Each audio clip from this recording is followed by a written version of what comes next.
this video I share some more information about how I got to know goddess Nehelenia. I write under the pseudonym Demi H. Quins, and that's why you hear a computer voice. In 2017 my husband and I emigrated to the mystical south of France. We chose this area especially because the old footsteps of the Templars and Cathars can still be found here. The area where we have come to live is situated in a special earthly area, full of old heritage and old legends. I wanted to visit the Church of Bucharest for some time, which is located in a somewhat isolated village in the Pyrenees, in the shadow of the 1230-meter-high mountain of the same name. The mountain, Le Pic de Bucharest, has been revered since ancient times, and is a place of many curiosities related to ghostly apparitions and extraterrestrial visitors. Non-conventional energies can be felt here, and sometimes indefinable sounds can be heard. The mountain is very special, and that is why I also wanted to visit the village church that was built in 1194. The church was always closed when we tried to visit it, due to renovation, the winter time, or the absence of the keykeeper. But shortly after our emigration it was open. And there it happened. I was overcome by a force. I had a kind of awakening.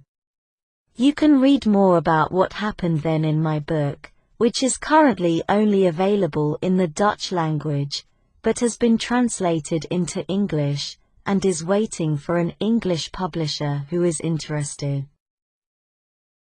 To shorten a longer story, the force I felt turned out to have to do with the power of the ancient goddess Nehelenia. In the Netherlands she had already crossed my path a few times, and at that time I felt her again. I wondered how that was possible, because Nehelenia is said to have been a sea goddess of the Dutch southern province named Zeeland. So why then was I confronted with her energy in France? That she had caught my attention in that ancient church felt to me like a signal. And I had to do something with that particular and very strange experience.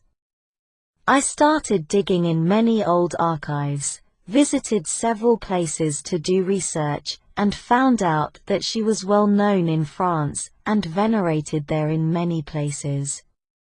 I discovered ancient rituals people performed for her, holy days that were dedicated to her, statues of her that were hidden by people during times when Christianity was introduced. I also discovered places where she had appeared. I found out that even one of those apparition locations was located close to our new French house.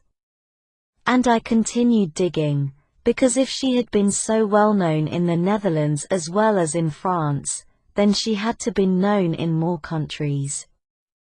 I kept looking and searching. And I found track after track, in countries such as Switzerland, Germany, Belgium, England, among the Greeks, but also outside Europe, and it was precisely there in remote areas and among isolated cultures that I found a lot of old knowledge that was still preserved. My discoveries are all described in my book.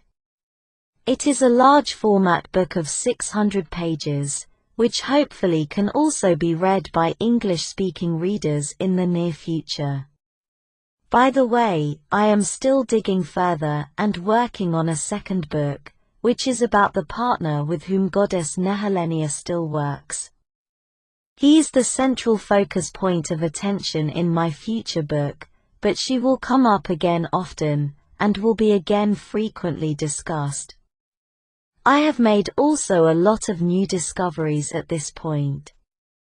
I have spent my days doing research since the moment I felt her energy so emphatically, to write my first book. And I still spend about 8 hours a day doing historical research again for my new book. Meanwhile, a group of people has formed itself around me. We now worship this goddess on the French soil where she was venerated in the past, and we do that in a way that reflects how she was worshipped in ancient times. She gives signs and information to all the members of our group. She shows herself. She helps us, and she wants nothing more than that people on earth get to know her again. Because of the contact with her and with her partner, I have therefore decided to continue my research. What we have been told about our history is a total lie, and that needs to be rectified. Besides that, many untruths have been told about this goddess. I turn every stone to bring truths about her to the surface. Nehelenia has been oppressed by Christianity, and has been revered on the earth for a very long time. Even for thousands of years. The trace of that became apparent during my research for Book 1, but it does so again during my follow-up research. Everything has been done to erase her existence. But lines have remained and texts have escaped the eye of her opponents. Fortunately, many ancient peoples were still able to tell a lot about her, and Gnostic groups have continued to worship her in the past. Nehelenia is not a legendary lady, but a real goddess. And she can provide a special religious connection that we have largely lost on earth. It is time that we let the voices of the old pagans speak again. And Nehelenia's light has never been lost. Especially now in this time of darkness, it makes sense to reconnect with this ancient interesting religion that has been known almost all over the world. How we have been lied to and cheated. And what a lot of effort our ancestors went through to preserve this history. They always tried to give her a right to exist. Again and again. And yes, she was a goddess of the sea and of the moon, but she was so much more. The knowledge about Nehelenia, her strength, her partner, and her helpers have changed my life totally, and I wrote my book with a lot of love for her, as I again do now while I'm working on a sequel.